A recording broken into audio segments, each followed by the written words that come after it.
साल का वो दिन बस आने ही वाला है जब हर तरफ रंग और गुलाल की बहार होती है। जी हाँ, हमारा आपका और सबका पसंदीदा फेस्टिवल होली का त्योहार बस आने ही वाला है। और जब भी बॉलीवुड में होली का जिक्र होता है तो लोगों को याद आती है राज कपूर की आरके स्टूडियो की Holi party. Hello and welcome to Jansatta. मैं हूं ज्योति और आप देख रहे हैं सिनेग्राम, जहां हम आपको सुनाते हैं बॉलीवुड के गुजरे जमाने के दिलचस्प किस्से। और आज सिनेग्राम में हम आपको सुनाने वाले हैं आरके स्टूडियो की होली पार्टी के दिलचस्प किस्से।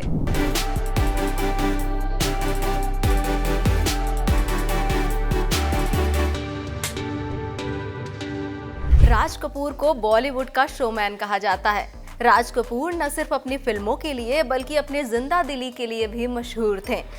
वे जैसे पर्दे पर जीवन के अलग अलग रंगों को उतारते थे, वैसे ही असल जिंदगी में भी खुलकर जीने में विश्वास रखते थे। बॉलीवुड की फर्स्ट फैमिली माने जाने वाले राज कपूर के परिवार में हर त्योहार को जोश और उल्लास के साथ मनाने की परंपरा थी, जिसमें होली का स्थान बहुत ही खास था। राज कपूर की होली पार्टी का सबको पूरे साल बेसब्री से इंतजार रहता था।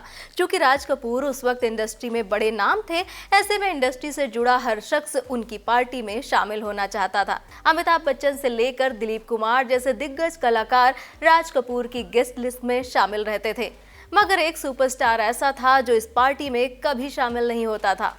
कौन था वो सुपरस्टार? राज कपूर की चर्चित होली पार्टी का आयोजन हर साल आरके स्टूडियो में हुआ करता था।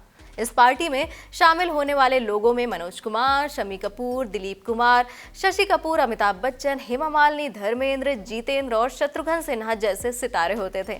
लेकिन जो सुपरस्टार इस पार्टी से दूर रहता था वो कोई और नहीं बल्कि देवानंद थे। ये वो दौर था जब इंडस्ट्री में देवानंद को अपना अलग ओहदा मिला हुआ था।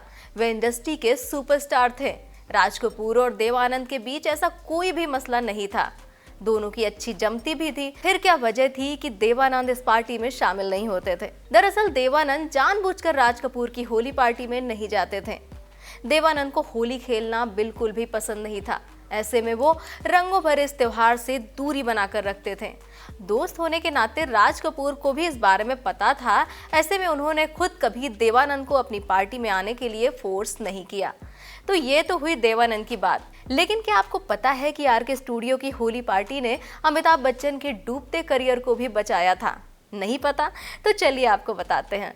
अमिताभ बच्चन आज किसी पहचान के मोहताज नहीं है। बिग बी को इंडस्ट्री में सफलता यूं ही हाथ नहीं लगी।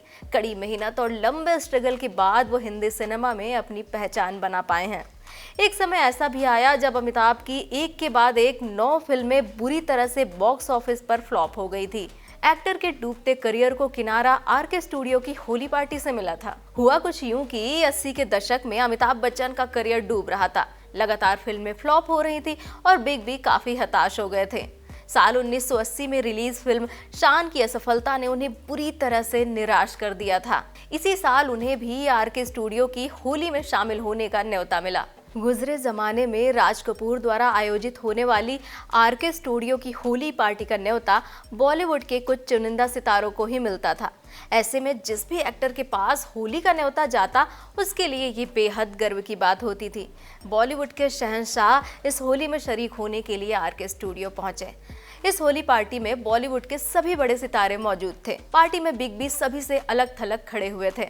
अमिताभ बच्चन को अकेला देखकर राज कपूर उनके पास आए और कहा, आज कुछ धमाल हो जाए। देखो पार्टी में कितने सारे लोग आए हैं, तुम अपना टैलेंट दिखाओ, क्या पता इसी से बात बन जाए। उसके बाद पहली बार अमिताभ बच्चन ने अपने पिता के द्वारा लिखा गया गाना रंग बरसे भीगे चुनर वाली अपनी आवाज में गाया। इस होली पार्टी में डायरेक्टर यश चोपड़ा भी मौजूद थे। यश चोपड़ा को यह गाना इतना ज्यादा भा गया कि उन्होंने बिग बी के साथ फिल्म सिलसिला बनाने का फैसला कर लिया और लगे हाथ उन्हें ऑफर दे डाला। इतना ही नहीं, इस गाने को उन्होंने फिल्म में अमिताभ बच्चन की आवाज में ही रखा। हालांकि बिग बी की यह फिल्म बॉक्स ऑफिस पर कुछ कमाल तो नहीं दिखा पाई। कहा जाता है कि इस फिल्म की वजह से अमिताभ बच्चन की फिल्मी पारी पटरी पर लौट आई थी।